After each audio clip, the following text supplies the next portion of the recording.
Jane,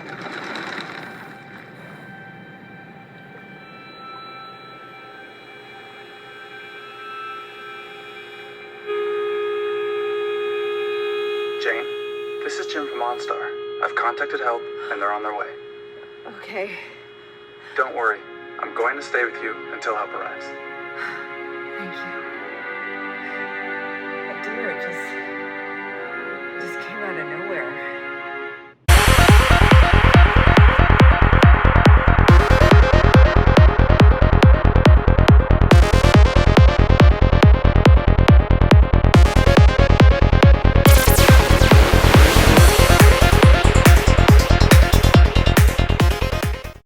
Hello everybody and welcome back to the airing of Grievances. I'm Eric Reamer, this is Robert Grieve, and we are very happy that you are here on this Saturday morning or whenever you are watching this particular video. If it's your first time, please do us a favor, give us a big thumbs up. We want to thank you for taking the time to join us in our conversation this morning, but moreover, we want to make sure that YouTube knows that this is content that is valuable to other people such as yourselves. And of course, if you're an old timer, we say, Welcome back. Super glad. Robert? Happy Saturday. And to you? Happy Saturday, folks. Yes, indeed. All right, Rob. So we're going to talk a little bit about something that is a phrase that we use in the industry, but most people out here won't recognize or don't know the context of it. And so let's start with what is the phrase that we're going to focus in on? First notice of loss. First notice of loss, Yep. otherwise known as FNOL, Yep. Which is a four-letter acronym that nobody understands. Nope. Nope. And it's becoming a very sought-after phenomenon, if you will. Really? Yeah. It's everybody wants it. Okay, so first notice of When loss. I say everybody, I don't mean, guests and so on and so forth. Yeah. I mean, insurance companies, manufacturers. And we're going to talk about why they want it, Right. and what the motivation is behind that. But let's just let's start with who are the players? Well, the main player is the person that has an accident. Okay. And first notice of loss, which is typically an insurance term, because that's what starts a claim. So Okay. when you call in or whatever, that is to the insurance company the first notice that there's a loss. Yes. On the property that's been insured. Yeah, on the property that's been insured. Your car. It's primarily the guest or somebody that's been involved in an accident alerting somebody that there's been an accident and, Okay. and there is a claim and so on and so forth.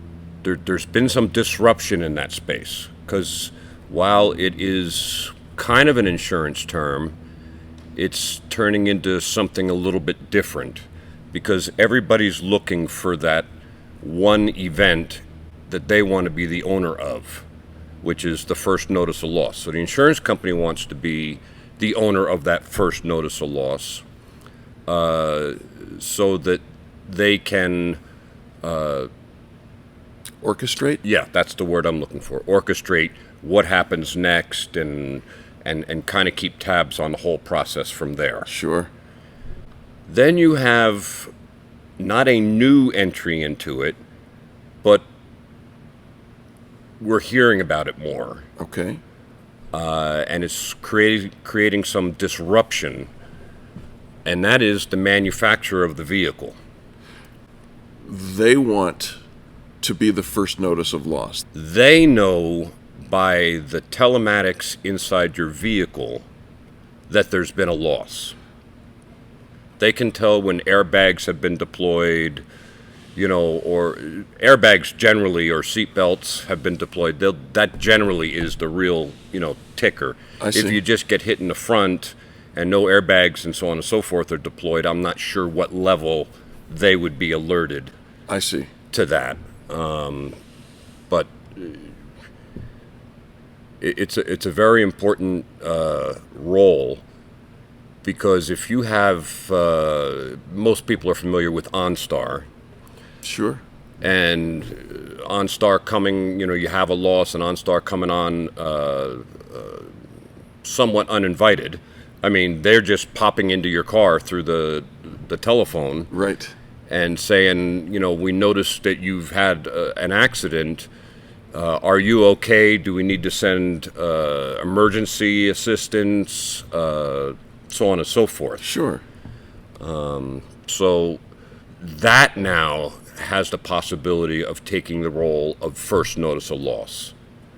Okay. All right. And that can give the manufacturer the ability to say, okay, we've dispatched, an ambulance, we've notified the police, we notice an airbag is deployed, so we're going to send a tow truck. Right. Would you like us to bring it to one of our certified collision centers and make them aware that it's on the way?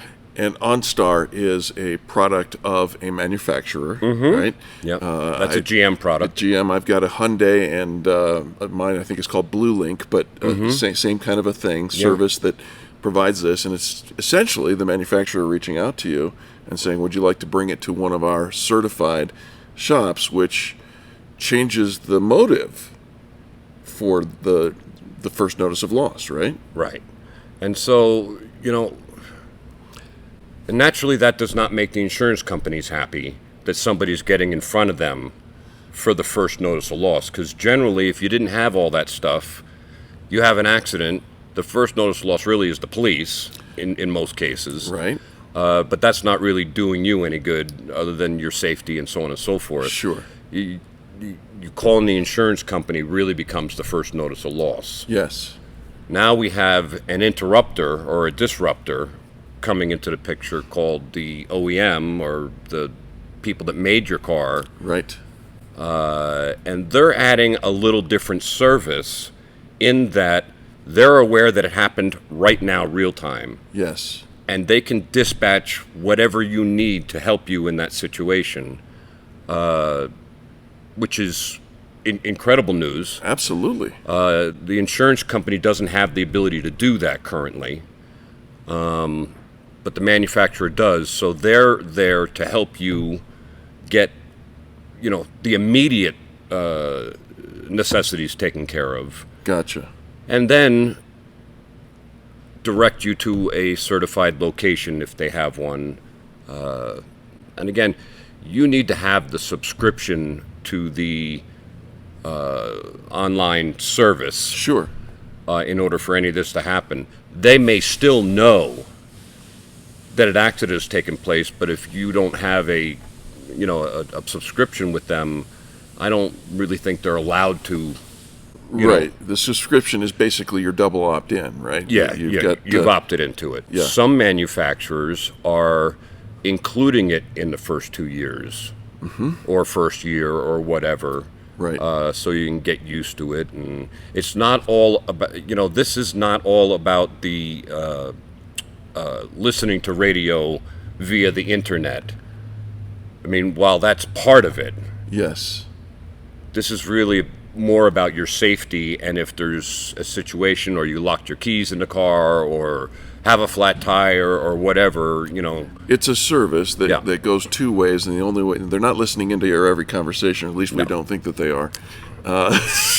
Who really knows who's listening? I think Mark Zuckerberg knows. But aside from that, it's in the case of a collision or an accident of some sort, a deployment. That's how it triggers the manufacturer's service to contact you and ask these things. Rob, why is this important to our viewers? What's the power struggle going on behind the scenes? Okay, well, I always try to look at things that are important like this through a consumer lens. Sure. All right, because I'm a consumer too. Yep. And what is the motivation behind somebody wanting this first notice of loss so bad, the control over that? And so you can take the motivation, let's just say it's the insurance company that wants it. Okay.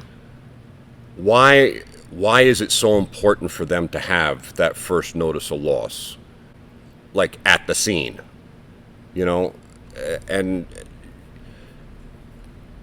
I believe it's so that they can start to orchestrate, you know, what happens next, get you to one of their direct repair places. There it is. To start the process. Yes. And so that they can have control over this process and how it rolls out. So for those of you who are tuning in for the very first time, direct repair is a phrase that is used in the collision industry, and it is describes body shops that are in a partnership with insurance companies. And the basic premise of it is the insurance companies agree to send people to these shops as long as the shops agree to what the insurance company thinks is the appropriate repair and the least expensive repair. Most times, yes. Most times. All right. So just so you know, that's what we're talking about when there's a motive for the insurance industry to steer you to one of their shops because it essentially puts more money in their pocket. A penny saved is a penny earned, and they're saving trillions of pennies and billions of dollars. Yeah, and then so you look at the same motive from the OEM or the manufacturer of the vehicle. Sure. And well, the first part of the motive is they want to make sure you're okay. Yep. And that you don't need assistance, and if you do, they're going to arrange for that assistance for Yep. you, like right now. Sure. But at the end of that conversation, they're also going to be offering, would you like us to have this vehicle towed to one of our certified shops? Now, what's in it for them? I believe that the manufacturer wants you to take it to a certified shop because they suspect, or there's a higher chance that the vehicle is going to be repaired exactly the way the manufacturer wants it repaired. So it is given back to you safe, in a safe condition, with everything operating as designed, using the right parts, and so on and so forth. So, yeah, you could say that they are going to get part sales, but they would probably get the part sales anyway, unless the other place is using used parts or aftermarket parts or something like that. Which takes us back to a DRP relationship with the insurance company who wants to pay the very least. We've done videos on that. I'll link one up here that talks about this, Rob, that says the motivations are completely different. One is financial, and the other, there may be a financial component to it, but the other is small, far more humanitarian and safety related. Yep. And why? Because the manufacturer has the greatest amount of investment in making sure that the product is safe when it rolls off the assembly line. And when it rolls out of the body shop. And when it rolls out of the body shop, that's it. Yeah, it's a different motivation. Mm-hmm. So, look, there's the person that never plans for an accident. I don't think any of us plan for an accident. No. To occur, and I hope you don't get into one. But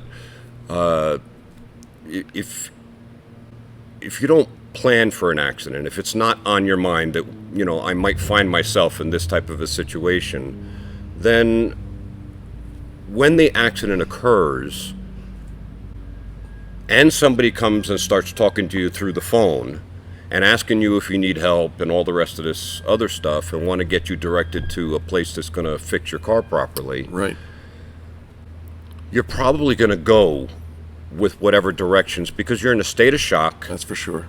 You didn't plan on having an accident, so it's not like you have a body shop in your back pocket. Oh no, take it to Herb's Auto Body and Backyard Barbecue or whatever the case may be. Wait a minute, is there a Herb's Auto Body and Backyard Barbecue? Because if there is, sign me up. Yeah. And then you have the person that has been in an accident before that may have had a great experience with the shop and say, no, I want it taken to this shop. Or they may have had an experience with a shop and it wasn't a great experience, and they're going to go with whoever on the phone recommends. Absolutely. The place. And the big thing for the manufacturers is they want to control the experience a little bit too, because they want you to buy another one of their products. And they want to make sure that it's the best possible experience for you to a certain point. Sure. So like the insurance company they're going to be seeing you all the way through to the end when that car gets delivered. They're involved, whether they're involved with you or just the shop or whatever the case may be.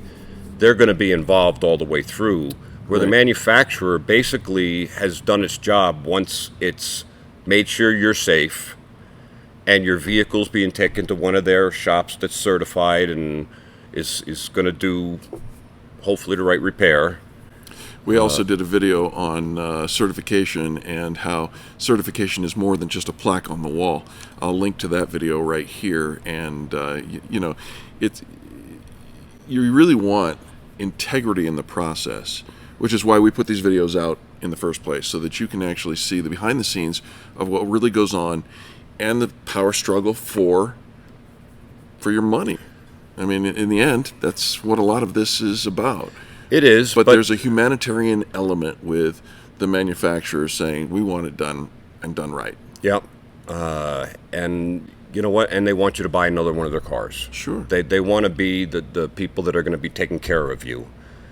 And so again, their job is basically done, and they're out of it once the car hits the body shop's lot. Whereas the insurance company is involved all the way through. Absolutely.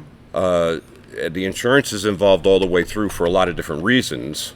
So now you go back and look at the motivation from this person wanting to be notified first to this person wanting to be notified first. And what are the motivations? Are they good for you, bad for you? These are things you got to kind of think of. And if you've watched our videos, you should have a great insurance company with a great policy behind you before you have an accident. And there are those insurance companies. I'll link to the video that we actually name them for you. Yep. And then now you have manufacturers also offering insurance. Really? Yep. Porsche, for one, is offering an incredible policy to the Porsche owners that it's just what it comes with just blows you out of the water. You said water. The waters, they are a-changing. Yeah. Right? Yep. They're being stirred up, and there's a lot of players in this. There's a lot of movement in this whole deal. Yeah. But even these, OEM or manufacturer insurance policies are underwritten by other insurance companies. Sure. The OEM didn't turn into an insurance company. It's using an insurance company to say, this is the way I want my guests handled. Right. Should they have an accident. Yep. And in the case of Porsche, I want them to have, $100 and something a day for, a like vehicle, and we're going to write them a check right out of the box for a percentage of the claim and send it to them so that they have diminished value relief. And the manufacturers are doing a lot for the people that purchase their cars. Yeah. More and more every day. The safety systems that they design to keep you safe and keep others on the road safe, they want you to be their customer forever. Absolutely. I want to bring up a quick little thing here. You used the phrase diminished value. Mm-hmm. And I want to just drop a note here. In the description box, I will put a link to an article that we have written on diminished value. You can find it at our website, nylundscollision.com.